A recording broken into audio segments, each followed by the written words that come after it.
कैसे हो आप सभी? तो आज हम आपके लिए लेकर आ गए हैं 1999 की fantasy comedy movie the 13 year की कहानी। तो कहानी की शुरुआत में एक खूबसूरत सी मरमेड यानी कि जल परी अपनी गोद में एक प्यारा सा बच्चा लिए समुद्र में स्विमिंग कर रही होती है। एंड वो जिस एरिया में स्विमिंग कर रही है ना, वहीं पर दोस्तों जॉन नाम का एक मोटा सा आदमी अपनी बोट पे फिशिंग करने के लिए आया होता है। एंड उसकी नजर अचानक मरमेड की टेल यानी कि उसकी पूंछ पे पड़ जाती है, जिससे जॉन को बड़ी खुशी होती है कि चलो कुछ बड़ा हाथ लग गया। वो सोचता है कि वाह यार, इतनी बड़ी मछली, आज तो ये मेरे हाथों से बचकर नहीं निकलनी चाहिए। फिर वो अपना दूरबीन लगाकर उस मछली का पीछा करता है। जल्दी मरमेड को भी समझ आ जाता है कि कोई मेरा पीछा कर रहा है, इसीलिए वो अपने बच्चे को बचाने के लिए उसे समुद्र में खड़ी एक बोट पे रख देती है। फिर वो जल्दी से तैर कर दूसरी ओर चली जाती है, मगर जॉन देख लेता है कि ये तो कोई आम मछली नहीं है बल्कि जल परी है, जल परी। उसे अपनी आंखों पे यकीन नहीं होता, मगर उसने अपनी बोट को तो दूसरी ओर ऑटोमेटिक पे लगा के रखा हुआ था, इसीलिए वो मरमेड की ओर नहीं जा पाता। वो बस चिल्लाकर कहता है कि मरमेड तुम बहुत ही खूबसूरत हो। आज जॉन के हाथों बड़ी मछली तो नहीं लगी है दोस्तों, मगर आज उसने सच में मरमेड देख लिया था। यही सोचकर वो खूब खुश हुए जा रहा था। दूसरी ओर एक बोट पे दोस्तों जैनी और सैम नाम का कपल समुद्र में बोट राइडिंग का मजा ले रहे होते हैं। एंड अचानक उनके कानों में पड़ती है एक बच्चे की रोने की आवाज। वो तो चौंक ही जाते हैं कि समुद्र में बच्चे की रोने की आवाज कहां से आ रही है, क्योंकि दूर दूर तक तो कोई दिखाई नहीं दे रहा। मगर ध्यान से सुनने के बाद उन्हें बच्चे की रोने की आवाज अपनी बोट से आते हुए समझ आती है, इसीलिए वो पूरे बोट को अच्छे से चेक करते हैं और उन्हें मरमेड का दोस्तों वही बच्चा मिल जाता है। अब इन्हें तो समझ ही नहीं आता कि हमारी बोट पर ये आखिर प्यारा सा बच्चा है किसका और आया कहां से है। उस बच्चे को देखकर जैनी के अंदर ना मां जाग जाती है और वो अपने हस्बैंड से कहती है कि अरे सुनो ना, क्यों ना हम इसको अपने घर लेकर चले प्लीज। सैम पहले तो मना करता है, मगर फिर वो सोचता है कि यार इस बच्चे को आखिर मैं यहाँ समुद्र में किसके पास किस भरोसे छोड़ू, इसलिए वो मान जाता है। दूसरी ओर मरमेड अपने बच्चे को लेने के लिए वापस आती है तो देखती है कि जेनी और सैम तो उसको लेकर घर जा रहे हैं, और जेनी यहाँ पर ये भी कहती है कि मैं तो इसका नाम कॉर्डी ही रखूंगी। अब प्रॉब्लम यह है दोस्तों कि मरमेड दुनिया के सामने नहीं आ सकती, इसीलिए अपने बच्चे को खुद से दूर जाते हुए देखने के बावजूद भी कुछ नहीं कर पाती, बस देखती रह जाती है। इसके बाद यहाँ से सीन होता है 13 साल के बाद शिफ्ट। कॉर्डी अब काफी बड़ा हो चुका है। अच्छा ये लड़का है, सॉरी यार। वो अपने मॉम एंड डैड को यानी जेनी और सैम के एक पुराने से बोट पे उनकी मदद करता है। दरअसल दोस्तों उसके पेरेंट्स ने पहले एक पुरानी बोट खरीद ली थी और वो उसी में लोगों को बोट राइड देने का काम करते थे, मगर पुरानी बोट होने की वजह से वो जब तब खराब हो जाया करती थी, ये समस्या थी उसमें। इधर कोडी के स्कूल में स्विमिंग कंपटीशन होता है। सारे बच्चे आ चुके थे मगर कोडी अभी तक नहीं आया था। वो तो आज फिर अपने डैड की बोट खराब हो जाने की वजह से अटक गया था। उसकी मॉम कहती है कि आज तो तुम्हारा स्विमिंग कंपटीशन है ना, एक काम करो तुम फेरी लेकर स्कूल चले जाओ, मगर कोडी की आखिरी फेरी भी छूट जाती है। तब वो खुद ही स्विम करके किनारे जाने का फैसला करता है। अब उसको देखकर फेरी के लोग भी हैरान हो जाते हैं कि ये तो हमारी फेरी से भी ज्यादा फास्ट जा रहा है, बताओ। दूसरी ओर स्कूल में कोडी की गर्लफ्रेंड सैम उसके लिए परेशान होती है कि वो अभी तक क्यों नहीं आया। वो सीएन नाम के एक लड़के से पूछती है कि तुमने कहीं कोडी को देखा क्या? वो कहता है नहीं, और मैं उसको देखना भी नहीं चाहता वैसे भी। दोस्तों इससे हमको समझ आ जाता है कि सीन कोडी को कुछ खास पसंद नहीं करता। एंड जब स्विमिंग कंपटीशन शुरू होने में कुछ ही पल बचे होते हैं तभी वहां पर कोडी आ जाता है और सभी को 1 मिनट रुकने को कहता है। फिर वो अपना शर्ट वगैरह उतार कर स्विमिंग कॉस्ट्यूम पहनकर कंपटीशन स्टार्ट करने के लिए कहता है। तो वहां पर सभी हंसने भी लगते हैं। अब कोडी को समझ ही नहीं आता कि सब हंस क्यों रहे। तब उसके कोच कहते हैं कि कोडी शूज कौन उतारेगा, तो वो भी फिर जल्दी जल्दी अपने शूज उतारता है। एंड दोस्तों इसके बाद होता है स्विमिंग कंपटीशन शुरू, जिसमें कोडी और सीन दोनों बहुत ही अच्छा परफॉर्म कर रहे होते हैं। इस तरह से कोडी की स्कूल की टीम की एक कंपटीशन जीत जाती है। इसके बाद कोच इमोशनल होते हुए अपने बच्चों को बताते हैं कि देखो आज मेरी कोचिंग का सबसे बेस्ट डे है, पता है अब तुम लोगों को स्टेट लेवल स्विमिंग कंपटीशन में पार्ट लेने का मौका मिलेगा। सभी खुश हो जाते हैं। तभी इनके स्कूल का एक जोई नाम का बच्चा जो कि इनको चीयर अप करने के लिए आया हुआ था, वो गलती से टकराकर पूल में गिर जाता है। ऊपर से जोई एक पढ़ाकू चश्मिश बच्चा था, उसे स्विमिंग भी नहीं आती थी, इसलिए वो हेल्प हेल्प करके चिल्लाता है और तब कोडी वापस से पूल में कूदकर जोई की जान बचा लेता है। इसके बाद जब सभी अपने अपने घर जाने लगते हैं तो सीन को लेने के लिए उसकी कार आती है, यानी वो अमीर बाप का बेटा है। सीन सैम से कहता है कि मैं तुम्हें अपनी कार में घर छोड़ दूं, आ जाओ। तो वो कहती है नहीं, मुझे तो कोडी के साथ वॉक करते हुए घर जाना है, तुम जाओ। कोडी कहता भी है कि अरे काफी चलना पड़ेगा, तुम्हारे पैर दर्द करेंगे, जाओ आराम से उसकी कार में चले जाओ। लेकिन सैम कहती है नहीं, मुझे तुम्हारे साथ पैदल चलना बहुत ही पसंद है कोडी। लेकिन कुछ ही देर में सैम के पेरेंट्स उसको लेने के लिए आ जाते हैं। तब सैम कोडी के साथ अपनी कार में बैठकर घर जाती है, मगर सीन के साथ नहीं जाती वो। इसके बाद हमें जॉन दिखाया जाता है। उसने जब से मरमेड देखा था ना दोस्तों, उसके मन में दोबारा मरमेड देखने की बड़ी इच्छा थी। उसने लोगों को बता भी रखा था कि मरमेड्स रियल में होती है और मैं उन्हीं की तलाश में हूँ। मगर बाकी लोग जॉन का खूब मजाक उड़ाते हैं कि बताओ अधेड़ उम्र का आदमी हो गया और मरमेड्स की कहानियों पर यकीन करता है अभी भी। लेकिन जॉन को लोगों के हंसने से घंटा फर्क नहीं पड़ता दोस्तों। वो सबसे बस यही कहा करता है कि देखना एक दिन ऐसा आएगा जब तुम लोगों को मैं साबित करके दिखाऊंगा कि मैं पागल नहीं हूँ, मरमेड सच होती है, समझे। फिर हमें पता चलता है कि जोई कोई और नहीं बल्कि जॉन का ही बेटा है दोस्तों। अब अगले दिन की बात है, कोडी अपने स्कूल जाता है जहाँ सारे लड़के लड़कियां उसको हाई हेलो कर रहे होते हैं, मगर वो सैम को जाकर ही कहता है हाय। इससे सैम की फ्रेंड्स जेलस भी होती है और कहती है बताओ यार तुम बहुत ही लकी हो सैम जो कॉडी को डेट कर रही हो, वो हमारे स्कूल का सबसे पॉपुलर बॉय है, तुम उसकी गर्लफ्रेंड हो और क्या चाहिए, तुम भी पॉपुलर हो रही हो बताओ। एंड यहाँ से अब क्लासरूम में सभी को सबके टेस्ट पेपर्स दिए जाते हैं जिससे हमें पता चलता है कि कॉडी पढ़ाई में अच्छा नहीं है, उसे F ग्रेड मिला है दोस्तों F। अब आगे टीचर कहती है कि सुनो अगले हफ्ते से मरीन बायोलॉजी की असाइनमेंट चलने वाली है, पूरे क्लास को हमने दो दो के जोड़े में बांट के रखा हुआ है, क्लास के बाद लिस्ट देख लेना कौन किसका पार्टनर है। और नसीब तो देखिए दोस्तों कॉडी का पार्टनर बना वही चोमू जोए, जो कि दुनिया की नजर में चोमू है सच में नहीं यार, मगर रियल में वो काफी स्वीट है वैसे, क्योंकि वो कॉडी से आकर कहता है कि hi partner thank you so much कल पूल से मुझे बाहर निकाल कर मेरी जान बचाने के लिए, जिससे पता नहीं पर कॉडी का मूड खराब हो जाता है क्योंकि कोई भी जोई के साथ फ्रेंडशिप नहीं करना चाहता था। वो तो जोई की खुशकिस्मती ही थी कि उसका पार्टनर स्कूल का सबसे पॉपुलर लड़का कॉडी बना, कॉडी तो उससे बात करना भी नहीं चाहता था इसीलिए वो पानी पीने लग जाता है। वहीं जोई कहता है कि देखो यार मुझे समझ आ रहा है कि तुम मेरे पार्टनर बनकर कुछ खास खुश नहीं हो, मगर मेरा यकीन मानो मैं मरीन बायोलॉजी में बहुत ही अच्छा हूँ, थ्योरी वगैरह में मैं तुम्हारी बहुत मदद कर सकता हूँ, तुम चाहो तो कल से हम एक साथ पढ़ाई कर सकते हैं साथ में। अब यहाँ पर सिचुएशन ये थी कि जोई बोले जा रहा था और कॉडी पानी पिए जा रहा था। इस चीज से जोई को भी थोड़ा अजीब लगता है कि यार पागल हूँ क्या मैं, पर फिर भी वो पूछता है कि यार इतना पानी क्यों पीते रहते हो हमेशा, तो वो कहता है कि हाँ मुझे प्यास लगती है इसलिए मैं पीता हूँ, और सुनो कल मेरा बर्थडे है, घर पे पार्टी वार्टी होगी तो कल से तो पढ़ाई में स्टार्ट नहीं कर सकता, तुम्हें भी अगर आना हो तो आ सकते हो वैसे। कहकर कॉडी थोड़े एटीट्यूड दिखाते हुए दोस्तों चला जाता है, एटीट्यूड में ही बोला होता है उसने वैसे। अब अगले दिन कॉडी के घर पर उसकी बर्थडे सेलिब्रेशन चल रही है, सभी काफी एंजॉय कर रहे हैं, तभी कॉडी को फिर से प्यास लगती है यार, वो किचन में पानी पीने के लिए जाता है तो वहाँ सैम आ जाती है और उसे बर्थडे गिफ्ट देती है। कॉडी फटाफट रैपर हटाकर देखता है तो खुश क्योंकि गिफ्ट में सैम ने उसको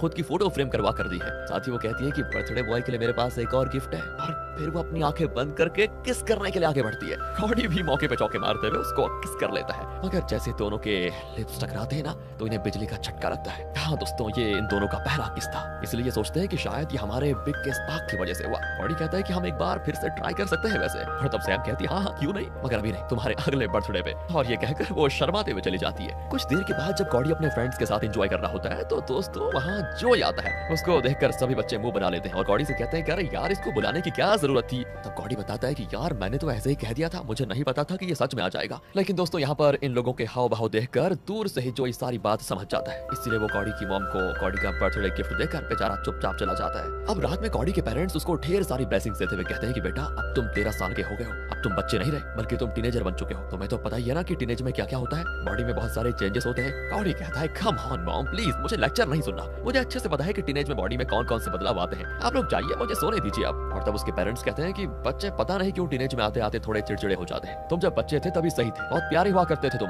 लेकिन अभी ये चिड़चिड़ापन किस लिए। तो ज्यादा बात न करते हुए जेनी भी कह देती है ये लो तुम्हारा गिफ्ट, तुम्हारे नए फ्रेंड जोई ने मुझको दे दिया था। अपने पेरेंट्स के जाने के बाद जब कॉडी जोई का गिफ्ट ओपन करता है ना तो देखता है कि पढ़ाकू बच्चे जोई ने उसे पढ़ाई के लिए किताब गिफ्ट की है, और उसने पता क्या गिफ्ट किया है, समुद्री जीवों से रिलेटेड एक बुक। कॉडी उसके 2-4 पेज पढ़कर सो जाता है, ज्यादा कुछ नहीं करता। सपने में भी उसको समुद्र और समुद्री जीव भी दिखते हैं, उसको एक मरमेड जैसी परछाई भी दिखती है दोस्तों। और यही सब देखते देखते अचानक उसका अलार्म क्लॉक बज उठता है। कॉडी अब जैसे उसको ऑफ करने के लिए जाता है ना तो उसके हाथ से बिल्कुल करंट निकलता है जिससे पूरा वो अलार्म क्लॉक ही खराब हो जाता है। ये चीज कॉडी को भी बड़ी अजीब लगती है कि अचानक क्या हो गया मेरे अंदर से, मगर उसे समझ नहीं आता कुछ भी। इसके बाद से तो दोस्तों एक के बाद एक अजीब अजीब चीजें कॉडी के साथ होने लगती है, जैसे जब वो किचन में दूध पीता है तो दूध का पैकेट उसके हाथों में चिपक जाता है, जिसे वो जैसे ही अपने दूसरे हाथ से छुड़ाने की सोचता है ना तभी उसको रियलाइज होता है कि पैकेट तो अब एक हाथ से छूटकर दूसरे हाथ में चिपक गई है। फिर वो किसी तरह टेबल की मदद से उस पैकेट को खुद से अलग कर ही लेता है। एंड अब कॉडी जाता है जोई के साथ समुद्र के किनारे समुद्री जीवों पे स्टडी करने के लिए। उसे तो कुछ आता जाता है नहीं, इसलिए जोई ही उसको समुद्री इकोसिस्टम के बारे में सारी चीजें बताता है। तब कॉडी को रियलाइज होता है कि ये जोई तो बड़ा काम का बंदा निकला यार। फिर वो जोई से कहता है कि क्या तुम मुझे बायोलॉजी पढ़ाओगे,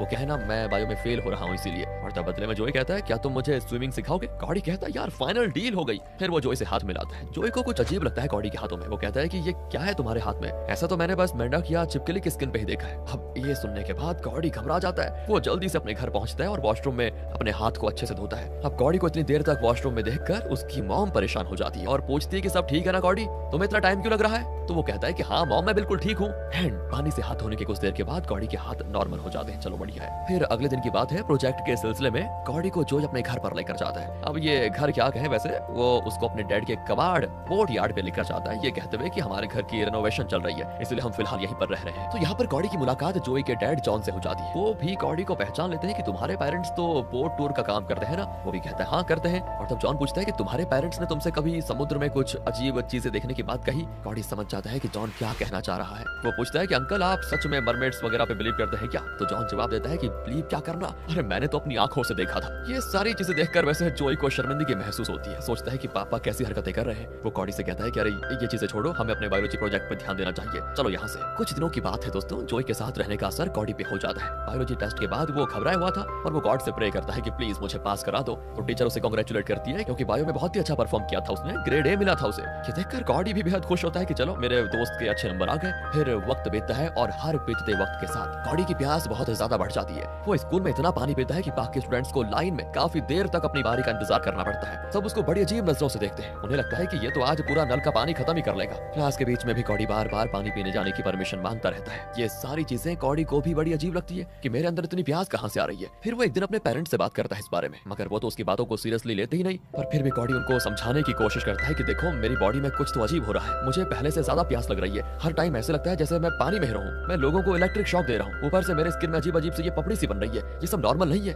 मुझे डॉक्टर के पास लेकर चलो प्लीज। हो सकता है कि मेरे बायोलॉजिकल पेरेंट्स के जीन से मुझे कोई बीमारी मिली हो। मगर जैनी जो कि अभी कॉडी की माँ है, उन्हें मॉडर्न इलाज में यकीन ही नहीं है। वो उसे कुछ एक्वापंक्चर पॉइंट्स को कुछ सेकंड्स के लिए प्रेस करने को कहती है सब ठीक हो जाएगा। यहाँ से एक रात की बात है, कॉडी अपनी गर्लफ्रेंड सैम के साथ कार्निवल में जाता है। वहाँ वो सैम को डिनर भी करवाता है और दोनों बातें भी करते हैं। सैम कॉडी का हाथ पकड़ती है तो उसके कुछ बाल बिल्कुल एंटीना की तरह खड़े हो जाते हैं, जिससे ऑब्वियस है उनको हंसी आनी थी। मगर जब सैम पूछती है क्या हो गया तो वो कुछ नहीं बताता उसको। उसी रात घर जाकर कॉडी जोई की गिफ्ट की भी उस बुक को पढ़ रहा होता है कि तभी उसको फिर से प्यास लग जाती है। वो पानी पीने के लिए बोतल उठाता है मगर पानी भी खत्म हो चुका था। ऊपर से पानी की बोतल भी कॉडी के हाथ में चिपक जाती है। फिर कॉडी की जंग शुरू होती है दोस्तों पानी की बोतल के साथ। वो इस हाथ से छुड़ाता तो बोतल उस हाथ में चिपक जाती, उस हाथ से छुड़ाता तो इसमें चिपक जाती। वो दीवार पकड़कर किसी तरह वाटर बोतल को छुड़ाता है तो उसके हाथ दीवार से चिपक जाते हैं। परेशान होकर कॉडी अपने पेरेंट्स को आवाज लगाता है। वो जब कमरे में आते हैं तो बिल्कुल हैरान, क्योंकि उन्हें कॉडी कहीं पर भी दिखाई नहीं देता। तब कॉडी कहता है कि मॉम ऊपर देखो, एंड यहाँ स्पाइडरमैन की तरह उसको देखकर ये दोनों भी हक्के बक्के। और तब उन्हें लगता है कि मामला बिल्कुल गंभीर हो गया है, अब तो डॉक्टर को दिखाना ही होगा। डॉक्टर भी आते हैं और वो कॉडी का चेकअप करते हैं और फिर अकेले में उसे बताते हैं कि ये सब उसकी बढ़ती उम्र की वजह से हो रहा है। बेटा टीनेज में अजीब फील करना नॉर्मल बात है। कॉडी फिर बड़ा परेशान कि ये तो मुझे भी पता है, लेकिन मेरे अंदर ये चीजें जो हो रही हैं इसका कारण क्या है। वो ये सारी बातें जोई को बताता है कि यार उस डॉक्टर ने भी मेरी बीमारी पकड़ी नहीं। बताओ अब तुम्हें बताओ जोई, क्या तुमने किसी टीनेजर के हाथ मेरे हाथ की तरह देखे कहीं? मेरी स्किन बिल्कुल मछली की तरह होती जा रही है, तुम कुछ करते क्यों नहीं यार? तब जोई भी कहता है कि भाई थोड़ा रिसर्च करके बताता हूँ तुम्हें। मगर दोस्तों इनको नहीं पता होता कि इनकी बातें जोई के डैड जॉन छुपकर सुन रहे हैं। अब यहाँ से जोई अपनी तरफ से काफी रिसर्च करता है, अपने डैड से भी इस तरह की प्रॉब्लम्स के बारे में बातें करता है। कुछ दिनों के बाद वो रिसर्च का एंड रिजल्ट कॉडी को आकर बताता है, जिससे कॉडी के पैरों तले जमीन खिसक जाती है। वो बताता है कॉडी तुम धीरे धीरे मरमेड बनते जा रहे हो, क्योंकि तुम एक मेल हो तो मरमैन भी कहा जा सकता है। इस पे कॉडी मुंह बनाते हुए कहता है कि मरमेड या मरमैन रियल में नहीं होते यार, तुम क्या बात कर रहे हो? तब जोई कहता है फिर तुम्हारे बदन में मछली की स्किन कैसे आ रही है बताओ? तो कॉडी कहता है कि और जो मेरे हाथों से इलेक्ट्रिक करंट निकल रहा है उसका क्या? तो जोई कहता है कि सुनो ऐसा एल नाम की मछली में भी होता है, वो भी इलेक्ट्रिक करंट जनरेट करती है। ये जानने के बाद तो कॉडी डर जाता है और वो सीधा जाता है अपने पेरेंट्स के पास, उनसे वो सारी बातें शेयर भी करता है और जानना चाहता है कि मेरे रियल पेरेंट्स कौन है। जब कॉडी के पेरेंट्स उसकी बात मानने को तैयार नहीं होते ना, तो वो नल पानी में अपना हाथ भिगो देता है, जिससे उसकी वहाँ की स्किन मछली की स्किन जैसी हो जाती है। फिर वो बताता है कि पानी के कांटेक्ट में आने से हर बार ऐसा ही होता है मेरे साथ, और कुछ देर के बाद अब ये नॉर्मल हो जाएगा, लेकिन अगर कभी ये नॉर्मल नहीं हुआ तो मैं क्या करूंगा बताओ? एंड अब फाइनली कॉडी के पेरेंट्स उसे बताते हैं कि हमें नहीं पता तुम्हारे रियल पेरेंट्स कौन है बेटा, क्योंकि हमने तो तुम्हें बीच समुद्र में पाया था, कोई तुम्हें हमारी बोट पर रख कर चला गया था। हमने काफी वेट भी किया मगर ना तो कोई तुम्हें लेने के लिए आया और ना ही किसी ने कोई पुलिस में मिसिंग कंप्लेंट की थी। तब हमने तुम्हें पाल पोस कर बड़ा करने का सोचा। और रही बात पानी के कांटेक्ट में आने की, तो जब तक हमें पता ही नहीं चल जाता कि असल में तुम्हारे साथ हो क्या रहा है या इसको ठीक कैसे किया जा सकता है, तब तक तुम पानी से दूर ही रहो बेटा। तो कॉडी कहता है कि मम्मी पापा ये कैसे पॉसिबल है? कुछ ही दिनों में मेरा स्टेट लेवल का स्विमिंग कंपटीशन है, लेकिन यहाँ पर कॉडी के पेरेंट्स उसको स्ट्रिक्टली पानी से दूर रहने को कह देते हैं। एंड अगेन रात में कॉडी को फिर वही सपना आता है जिसमें वो समुद्र में तैर रहा है और उसके पास एक मरमेड आती है। सुबह जब वो जागता है तो देखता है उसके पेरेंट्स काफी परेशान है, उन्हें डर लग रहा है कि कहीं हमारे बच्चे के साथ कुछ गलत तो नहीं हो गया। वो ये भी सोचते हैं कि अगर हमने ये बातें बाहर शेयर करी लोगों को तो कहीं कॉडी को गवर्नमेंट वाले किसी एक्सपेरिमेंट के लिए लेकर ना चले जाए। इससे कॉडी को भी टेंशन होती है और वो समुद्र के किनारे जाकर ये सोचने लगता है कि अब क्या करूं। मगर पानी को देखते ही उसको पानी के अंदर जाने का मन करने लगता है और वो ना चाहते हुए भी खुद को रोक नहीं पाता और पानी में तैरने के लिए चला जाता है। वो काफी देर तक बहुत ही बढ़िया तरीके से स्विमिंग करता है, उसे पानी के अंदर मजा भी बहुत आता है और ये सारी चीज उसकी रियल मॉम मरमेड छिपकर देख रही थी, मगर वो कॉडी के सामने नहीं आती। दरअसल दोस्तों ये पहली बार नहीं था जब मरमेड कॉडी को देख रही थी, बल्कि जब से उसने देखा था ना कि जेनी और सैम उसके बेटे को लेकर चले गए, तब से वो कॉडी पे नजर रखे हुए है। मगर उसे हर बार कॉडी काफी खुश लगता था इंसानों के साथ, इसीलिए वो सामने नहीं आती थी। खैर स्विमिंग करने के बाद कॉडी बीच पे बैठा होता है, तभी वो अपने हाथों को नोटिस करता है जो कि अब जरा मछली की तरह दिखने लगे हैं। कुछ ही देर में कॉडी को ढूंढते हुए वहाँ सैम भी आ जाती है। उसे देखकर तो कॉडी अपने हाथों को बिल्कुल रेत से ढक लेता है। तब सैम कॉडी से कहती है कि आजकल तुम मुझे टाइम नहीं दे रहे हो यार, क्या बात हो गई? बड़ा अजीब बिहेव कर रहे हो, आखिर चल क्या रहा है? मगर कॉडी अपनी प्रॉब्लम सैम के साथ शेयर नहीं करना चाहता था, इसलिए वो कहता है कि मुझे कुछ टाइम अकेले रहना है, प्लीज चली जाओ यहाँ से। ये सुनकर सैम भी गुस्से में चली जाती है। इसके बाद कॉडी जाता है जोई के पास, वो उसे स्विमिंग सिखा रहा था, मगर जोई को पानी से बहुत डर लगता है। वो सारी सेफ्टी के बाद भी पानी के अंदर नहीं जाना चाहता। तभी वहाँ पे आता है सीन, और वो तो कॉडी और जोई का खूब मजाक भी उड़ाता है। वो कहता है कि कॉडी, तुम इस घोंचू के साथ आजकल कुछ ज्यादा टाइम स्पेंड नहीं कर रहे हो, इसके साथ वक्त बर्बाद करने के बजाय तुम्हें स्टेट चैंपियनशिप की तैयारी करनी चाहिए। कॉडी कहता है कि सुनो, तुम उसकी फिक्र मत करो, मैं खुद देख लूंगा उसको। एंड जब ये सब जोई देखता है कि बताओ यार, मेरी वजह से कॉडी को क्या क्या सुनना पड़ रहा है, तो वो हिम्मत करके पानी में कूद ही जाता है। यहाँ से सीन शिफ्ट होता है स्टेट चैंपियनशिप के दिन। कॉडी के पेरेंट्स ने उसे उसके कमरे में बंद करके रखा था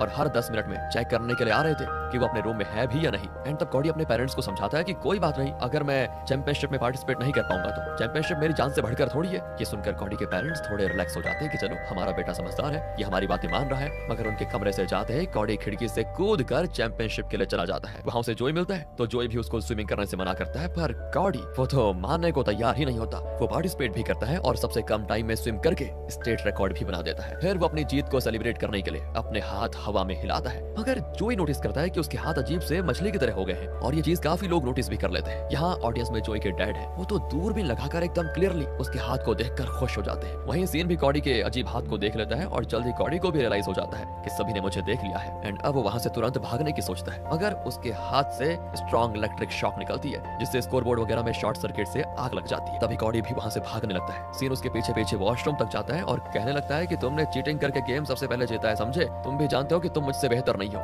इसलिए तुमने जीतने के लिए अपने हाथ में वो चीज करवाई है ना, तो सुनो, गोल्ड मेडल का असली हकदार मैं ही हूँ। सीन ने कॉडी को वॉशरूम के अंदर आते हुए देखा था, मगर अंदर उसे कॉडी मिलता ही नहीं, वो तो वहां से चला जाता है। और फिर हम देखते हैं कि कॉडी तो स्पाइडरमैन की तरह सीलिंग से चिपका हुआ था। बेचारा कॉडी बाहर निकलता है तो देखता है उसके पेरेंट्स उसको लेने के लिए आए हुए हैं, क्योंकि घर पर जब वो कुछ देर के बाद कॉडी के रूम में गए ना, तो वहां उन्हें वो नहीं मिला। वो समझ गए कि पक्का वो रेस लगाने के लिए आ गया होगा। वो जल्दी से कॉडी को अपनी गाड़ी में बैठाकर घर लेकर आ जाते हैं। कुछ ही देर में वहां जोई भी भागा भागा आ जाता है और देखता है कि कॉडी की मॉम हेयर ड्रायर से कॉडी को सुखा रही है, मगर उसके हाथ ठीक होने का नाम नहीं लेते। जोई बताता है कि लोगों ने कॉडी को नोटिस कर लिया है, वो तरह तरह की बातें भी कर रहे हैं। तभी वहां पर सैम आ जाती है और कॉडी को इस हालत में देखकर सीधे बेहोश। जब वो होश में आती है तो कॉडी और उसके पेरेंट्स उसको सारी बातें बताते हैं, साथ ही वो ये बात को सीक्रेट रखने के लिए कहते हैं। सैम भी उनकी बातें मान लेती है, मगर वो एक फिश के साथ रिलेशनशिप में नहीं रहना चाहती थी, इसलिए ब्रेकअप करके चली जाती है। बेचारा कॉडी का दिल टूट जाता है। अगले दिन जब कॉडी के हाथ नॉर्मल होते हैं तो वो स्कूल में सैम से बातें करने जाता है, मगर सैम तो अब सीन से हंस कर बातें करती है। ऊपर से सीन कॉडी से अलग गुस्सा है, क्योंकि कॉडी की वजह से वो सेकंड आया था। चीटिंग करके कंपटीशन जीतने की बात को लेकर कॉडी और सीन में हाथापाई भी हो जाती है। जोई बेचारा फिर इनको रोकने की कोशिश करता है, मगर रोक नहीं पाता। तब टीचर को बीच में आना पड़ता है। इसके बाद कॉडी जोई के साथ बीच में चला जाता है। तब कॉडी को रियलाइज होता है कि मेरे सारे कूल फ्रेंड्स ने मेरा साथ छोड़ दिया, बताओ यार, पर जोई अभी भी मेरे साथ है, जबकि मैं तो इसको नीची नजरों से देखा करता था। मगर मुश्किल की घड़ी में इसने ही मेरा साथ नहीं छोड़ा, इसलिए जोई ही मेरा सबसे सच्चा दोस्त है। उसी रात दोस्तों कॉडी फिर से समुद्र में स्विमिंग करना चाहता है, और इस बार उसे उसकी रियल मॉम यानी मरमेड मिल जाती है। दोनों एक दूसरे को टच करने वाले होते हैं कि इन्हें कुछ अजीब सी आवाज आती है। तो दोस्तों जॉन दूरबीन लगाकर उनको देख लेता है, इसलिए मरमेड वापस से समुद्र की गहराइयों में चली जाती है और वहीं कॉडी अपने घर आ जाता है। वो घर आकर सबसे पहले सैम को कॉल करता है ताकि समुद्र में आज जो हुआ वो उसे बता दे, मगर वो तो कॉल रिसीव ही नहीं कर रही। तब वो उसको वॉइस मैसेज सेंड करता है कि देखो, मुझे तुम्हें बहुत ही जरूरी बात बतानी है, प्लीज कल मुझे मिल लो। वहीं अगले दिन की बात है, जोई देखता है कि उसके डैड एक बहुत बड़ी सी जाल बना रहे हैं। वो पूछता भी है कि डैड, इतने बड़े जाल की क्या जरूरत है? तो वो कहते हैं कि मरमेड को पकड़ने का यही तो है एक रास्ता। जोई डर जाता है कि पापा क्या करने वाले हैं। वो ये भी समझ जाता है कि कॉडी खतरे में है शायद। वो जल्दी से कॉडी के घर पर जाता है, मगर वहाँ उसको जैनी बताती है कि कॉडी तो सैम से मिलने गया हुआ है। इधर बीच में सैम कॉडी से माफी मांगती है और कहती है, उस दिन मैं तुमसे गुस्सा हो गई थी कि तुम्हारे साथ इतना कुछ हुआ, पर तुमने भी मुझे बताना जरूरी नहीं समझा, बता देते। मगर सच्चाई तो यह है कि मैं तुमसे प्यार बहुत करती हूँ। कॉडी भी उसकी बातों को समझ जाता है और दोनों किस करते हैं। इसके बाद कॉडी सैम को अपनी रियल मॉम यानी मरमेड से मिलवाता है, लेकिन अचानक कॉडी के पेट में तेज दर्द शुरू हो जाता है। वो वहीं जमीन पर गिरता है और सैम से कहता है कि मेरे पेरेंट्स को बुला दो जल्दी। सैम उन्हें बुलाने के लिए चली जाती है और इधर कॉडी के पैर मछली की तरह बन जाते हैं। थोड़ी देर में कॉडी को ढूंढते ढूंढते वहाँ जब जोई आता है तो अपने डैड की बोट को जाते हुए देखता है। वो समझ जाता है कि कॉडी को मेरे डैड लेकर चले गए, इसलिए वो अपने डैड की बोट यार्ड पे जाता है। तब वो देखता है कि उसके डैड ने कॉडी को बोट पे रखा हुआ है। वहीं मरमेड तो कॉडी को बचाने के लिए बोट पे आ रही है, मगर जॉन यानी जोई के डैड उसे अपनी बड़ी सी जाल में फंसा लेते हैं। तब कॉडी जोई से कहता है कि तुम्हें मेरी मॉम की हेल्प करनी होगी। जोई भी एक नाइफ लेकर पानी में कूद जाता है जाल काटने के लिए। कूदने के बाद वो नोटिस करता है कि अरे मैं तो तैरने लगा, मुझे पानी से डर नहीं लग रहा। और इसी तरह करते करते वो मरमेड को आजाद कर देता है दोस्तों, मगर उसका पैर उस भारी से जाल में फंस जाता है, जिसकी वजह से जोई डूबने लगता है। उसे बचाने के लिए फिर उसका पापा जॉन भी पानी में कूद पड़ता है, मगर नहीं बचा पाते। एंड तब कॉडी पानी में जाकर जोई को बाहर निकालता है। तब तब तक सैम भी दोस्तों कॉडी के पेरेंट्स को लेकर आ चुकी थी। वो जब देखती है कि जोई बेहोश हो गया है तो वो जोई को माउथ टू माउथ सीपीआर देती है, मगर फिर भी जोई होश में नहीं आता। तब कॉडी अपने इलेक्ट्रिक शॉक देने की पावर से जोई को शॉक देकर होश में लेकर आ जाता है। होश में आते ही जोई कहता है कि मैंने एक सपना देखा जिसमें सैम मुझे किस कर रही थी। मैंने कभी अपने सपने में सोचा भी नहीं था कि इतनी खूबसूरत लड़की मुझे किस करेगी। ये सुनकर सभी हंस पड़ते हैं। वहीं जोई फिर अपने डैड से कहता है कि डैड आप सही थे, मैंने कभी आपकी बातों पर यकीन नहीं किया था, मगर सच में मरमेड्स होती हैं। तब जॉन कहते हैं कि बेटा मुझे अब इन सब से कोई फर्क नहीं पड़ता, तुम सही सलामत हो, बस मेरे लिए इतना ही काफी है। यानी कि जॉन सुधर गया है। आगे दोस्तों कॉडी सभी को अपनी रियल मॉम से मिलवाता है और कहता है मुझे इनके साथ जाना होगा, यही मेरी बॉडी में होने वाले चेंजेस को सही से मॉनिटर कर सकती है। ये सुनकर तो जैनी रोने लगती है। वो कहती है नहीं, मैं तुम्हारी मॉम हूँ, तुम कहीं नहीं जाने वाले। तब मरमेड इशारों में जैनी को समझाती है कि बाहर की दुनिया अब कॉडी के लिए सेफ नहीं है, मैं भी अपने बेटे से उतना ही प्यार करती हूँ जितना तुम करती हो, वो मेरे साथ सेफ रहेगा। फिर कॉडी भी सभी से वादा करता है कि एक बार मैं पूरी तरह से मरमेड बन जाऊं तो आप लोगों से मिलने के लिए जरूर वापस आऊंगा। कॉडी के पेरेंट्स उसको हक करते हुए अपना ख्याल रखने के लिए कहते हैं। वहीं सैम कहती है मैं तुमसे सच में प्यार करती हूँ, कहीं किसी खूबसूरत मरमेड से दिल मत लड़ाना तुम, मैं तुम्हारा इंतजार करूंगी। इसके बाद जोई कहता है कि सारी चीजें ध्यान से देखना और जब वापस आना तो हमें सारा कुछ डिटेल में बताना कि मरमेड्स की दुनिया कैसी होती है, समुद्र की गहराई में क्या क्या छुपा हुआ है, सब बताना, हम सब जानना चाहते हैं। इसके बाद कॉडी सभी से अलविदा लेकर अपनी रियल मॉम के पास चला जाता है। दोनों एक दूसरे को हक करके काफी खुश होते हैं और फिर कॉडी के जो दोनों पैर मछली की पूंछ की तरह थे ना, वो एक बड़ी सी मछली की पूंछ में बदल जाती है। आखिर में जोई कहता है कि इतनी मुश्किल से मेरा एक ही तो दोस्त बना था, वो भी मरमेड बनकर चला गया, बताओ। ये सुनकर सभी हंस पड़ते हैं और दोस्तों इसी हैप्पी एंडिंग के साथ ये मूवी यहाँ पर खत्म होती है।